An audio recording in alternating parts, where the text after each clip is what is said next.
السلام علیکم اسٹوڈنٹس، آج کا ہمارا ٹاپک ہے فرسٹ ایڈ۔ ابتدائی طبی امداد سے مراد وہ امداد جو حادثے کا شکار ہونے والے افراد کو ناگہانی یعنی ہنگامی صورتحال کے پیش نظر پہنچائی جاتی ہے۔ ابتدائی طبی امداد فوری اور عارضی نگہداشت کا نام ہے جو اچانک بیماری یا کسی حادثے کی صورت میں متاثرہ افراد کو دی جاتی ہے۔ First aid is the immediate and temporary care which is given to the victim of accident or sudden illness.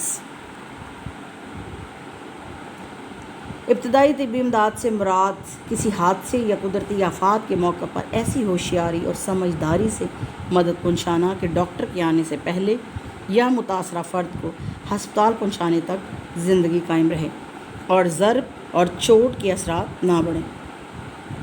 First aid کا لفظ ابتدائی امداد ہے۔ ناگہانی آفت کی صورت، بجلی کا کرنٹ لگنے، حادثات، پانی میں ڈوبنے، زہریلے جانور کے کاٹنے، جل جانا، بم بلاسٹ، شدید درد، کسی مہلک چیز کے کھانے یا پینے، قدرتی ناگہانی آفات مثلا سیلاب، زلزلے وغیرہ کے موقع پر دی جاتی ہے۔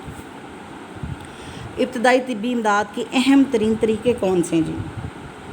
کسی بھی متاثرہ فرد کی جان بچانے کی خاطر ابتدائی طبی امداد دینے والے کے لیے لازمی ہے کہ وہ مندرجہ ذیل اہم ترین اور بنیادی ضروریات کو مد نظر رکھے اور اسے ہر صورت میں 3 عمل کو بروئے کار لائے۔ ابتدائی طبی امداد کو انگریزی کے حرف ABC سے ظاہر کیا گیا۔ A یعنی ایئر وے، ہوا کی آمد و رفت میں رکاوٹ نہ ہو۔ B بریتھنگ یعنی سانس بحال رکھنا، یعنی درآمد تنفس اور برآمد تنفس کے عمل کا جاری رہنا۔ C سرکولیشن، دوران خون کی عمل کا بغیر کسی رکاوٹ کے جاری رکھنا۔ جائے حادثے پر متاثرہ فرد کے سانس لینے، ہوا کی آمد و رفت میں رکاوٹ نہیں ہونی چاہیے تاکہ صاف ستھری اور تازہ ہوا میسر آ سکے۔ اگر کسی وجہ سے سانس رک جائے، مصنوعی طریقے سے سانس کو جاری رکھنے کی کوشش کی جائے اور دوران خون میں رکاوٹ ہو تو چھاتی پر بیرونی دباؤ ڈالنے سے خون گردش کرنے لگتا ہے۔ اس کے علاوہ خون کا شدت سے بہنا بھی خطرناک ہے جس سے زندگی کو خطرہ لاحق ہو جاتا ہے۔ کسی بھی طریقے سے جسم سے خون کا بند کرنا لازمی امر ہے۔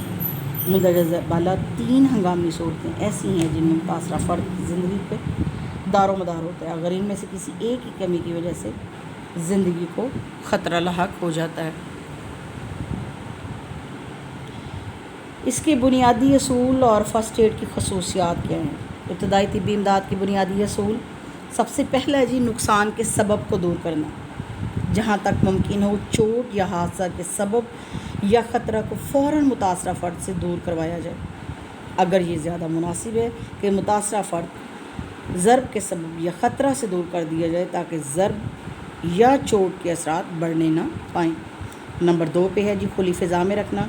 مریض کو تازہ اور کھلی ہوا میں رکھا جائے جس سے سانس لینے میں آسانی ہو۔ اس کے گرد جھمکٹا نہ لگایا جائے۔ اگر سانس لینے میں دشواری پیش آ رہی ہو تو اس کا فوراً مصنوعی طریقے سے سانس بحال کیا جائے۔ نمبر 3 پہ ہے بہتے ہوئے خون کو فوراً روکنا۔ متاثرہ فرد کا شدت سے خون بہنا فوری توجہ کا مستحق ہے۔ خواہ چوٹیں کیسی بھی ہوں، سب سے پہلے جریان خون یعنی بہنے والے خون کو فوراً اور جلد از جلد بند کرنے کی کوشش کی جائے کیونکہ زیادہ خون بہہ جانے سے موت کا خطرہ بڑھ جاتا ہے۔ نمبر 4 متاثرہ مریض کو گرمائش دینا۔ مریض کو گرمائش دینی چاہیے تاکہ جسم کی حرارت برقرار رہے اور اس سے اسے آرام و سکون حاصل ہو۔ اس سے صدمہ کی شدت میں کمی ہوتی۔ گرم رکھنے کے لیے متاثرہ فرد کو گرم چادر، کمبل، کوٹ یا رضائی میں لپیٹا جا سکتا ہے یا گرم پانی کی بوتل یا گرم کی ہوئی اینٹ کو کپڑے میں لپیٹ کر جسم میں اٹکایا جائے یا لگا دیا جائے۔ اگر آرام دہ حالت میں رکھنا، مریض کو آرام دہ حالت میں رکھنا۔ متاثرہ فرد کو آرام دہ حالت میں رکھا جائے تاکہ اس کے زخموں اور چوٹ کو آرام مل سکے۔ اس سے آرام و سکون سے مریض رہ سکتا ہے۔ نمبر 6 پہ زہر کو باہر نکالنا۔ اگر مریض نے زہر کھا لیا ہو تو اس کے جسم سے زہر کے اثر کو زائل کیا جائے۔ نمبر 7 پہ ہڈی کا ٹوٹنا۔ اگر کوئی ہڈی شکستہ ہو گئی ہو یا ٹوٹ گئی ہو تو مجروح حصوں کو یعنی زخمی حصے کو اس وقت تک نہ ہلایا جائے جب تک شکستہ عضو کو بغیر شکستہ عضو کے ساتھ باندھ نہ دیا جائے، یعنی ٹوٹے ہوئے حصے کو بغیر ٹوٹے ہوئے حصے کے ساتھ جب تک نہ جوڑا جائے تب تک ہلایا نہ جائے بازو کو۔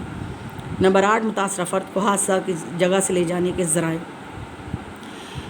مریض کو ہسپتال لے جانے کے لیے فوراً اور مناسب سواری کا انتظام کرنا چاہیے تاکہ اسے بغیر کسی تکلیف کے اور آرام دہ حالت میں ہسپتال پہنچایا جا سکے۔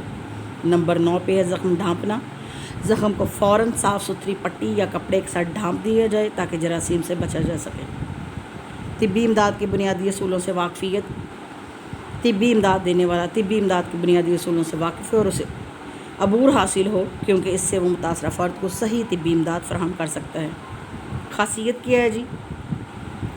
فرسٹ ایڈر کی خصوصیات۔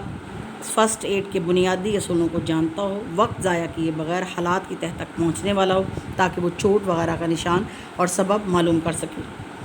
فرسٹ ایڈر سمجھدار اور باتدبیر ہو۔ فرسٹ ایڈ فضول اور بیکار سوال کیے بغیر چوٹ کی علامتیں اور حال جان سکے، مریض اور پاس کھڑے لوگ اس پر اعتماد کر سکیں۔ فرسٹ ایڈر حکمت شناس، چارہ گر اور معاملہ فہم۔ فرسٹ ایڈر یعنی یہ جو ابتدائی طبی امداد دینے والا، وہ سبکدست یعنی ہلکے ہاتھ کا مالک ہو۔ فرسٹ ایڈر پر پر اعتماد، مستقل مزاج اور ہمدردی اور خدمت کا جذبہ رکھتا ہو، خوش اخلاق اور خوش مزاج ہو، ابتدائی طبی امداد کے بنیادی اصولوں سے واقف ہو، وقت پر بہترین تدبیر کر کے چوٹ یا نقصان کو بڑھنے نہ دے، اگر کسی وجہ سے وہ اپنی پہلی کوشش میں ناکام ہے تو پھر بھی کوشش کو نہ چھوڑے۔ اور سب سے بڑھ کے یہ کہ ابتدائی طبی امداد دینے والے میں سب سے اہم بات یا سب سے اہم اصول اس کے لیے یہ ہے کہ اسے ابتدائی طبی امداد کے تمام بنیادی اصولوں سے واقفیت ہونی چاہیے اور اسے پورا اعتماد ہونا چاہیے۔